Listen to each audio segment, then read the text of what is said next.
Let's go. Real fast before starting, I did launch a Super Mario Maker 2 level creation competition and speedrunning competition just now. You can find a link in the description below, and best of luck if you enter. Everyone knows that peak level design and implementation revolves around one thing: enemy spam. But on Battlefield, it's too easy. Release the chomps and rain blood from the skies. Juan's Fortress feeling a bit entry level, make it a never-ending nightmare. Enemy spam is a fix-all solution and can be applied to any situation, and it's guaranteed to give you that 7.8 out of 10 mod rating you've been craving. Of course, if you can't tell by now, I'm absolutely kidding. But the concept of altering gameplay by introducing new elements or even duplicating existing elements is really interesting to me, which is what brings us back to the first world's castle in Super Mario 3D Land. I want to see what would happen if we increased the number of Bowsers that spawn on the bridge. So let's do just that.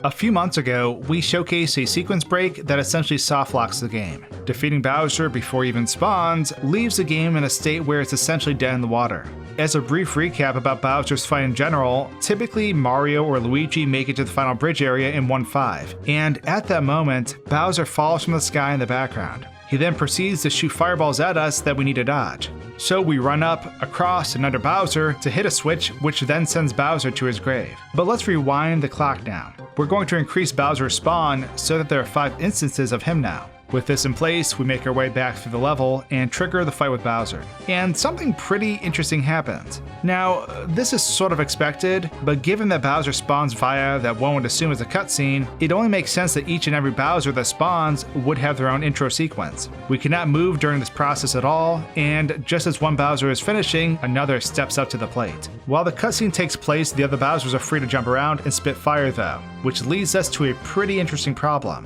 Upon finishing these cutscenes, we're dealing with pretty much a wall of fire. Since these Bowsers are hopping back and forth during the cutscene, that means their fireball attacks are all staggered and scattered. This makes it so that certain times you can't progress. But lucky for us, Luigi is a true gamer, and we can hug one side of the path and wait for an opening after some of the fire piles up to one side. Luckily, due to the different levels in the terrain, we can wait out the fire wave until the storm of destruction passes. We absolutely do not want to get hit at this part at all, because if we do, we're probably going to lose. I'll explain why in a second.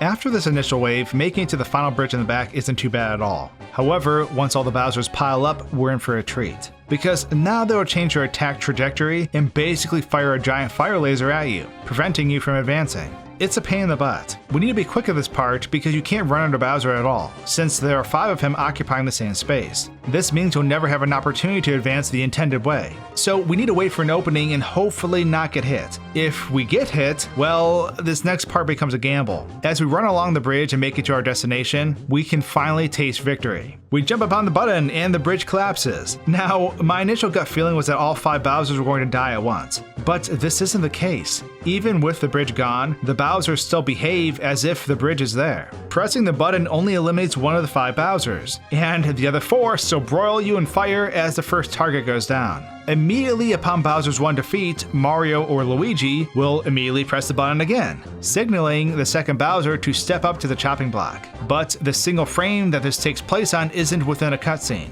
so it pulls us back into the real game engine for a second before immediately starting the defeat cycle again. The problem being that if we're cloaked in fire, we're gonna get burned and die. This is why it's important to clear most of the previous onslaught unscathed, because taking damage at this point is truly random. If you die, it's back to the drawing board again, while you wait for 5 more Bowsers to spawn. If luck is on your side, you'll defeat each Bowser one by one until they are all defeated. Or something weird could happen like this. In a previous attempt, I was messing around with Toad and Peach, and as the previous Bowser was defeated, the last Bowser basically got stuck in a never-ending animation. The button couldn't even be pressed again to remedy the situation. So I just had Toad, Peach, and Bowser flooding where the bridge used to be as a confused Luigi stared back at them. So yes, I imagine it comes to no surprise to many of you that 5 Bowsers can be all defeated pretty easily. I just thought I'd take the opportunity to showcase some weird things I've been encountering in Super Mario 3D Land. So I hope you enjoyed this silly short video. And with that, thanks for watching guys and gals, and until my next video, cheers.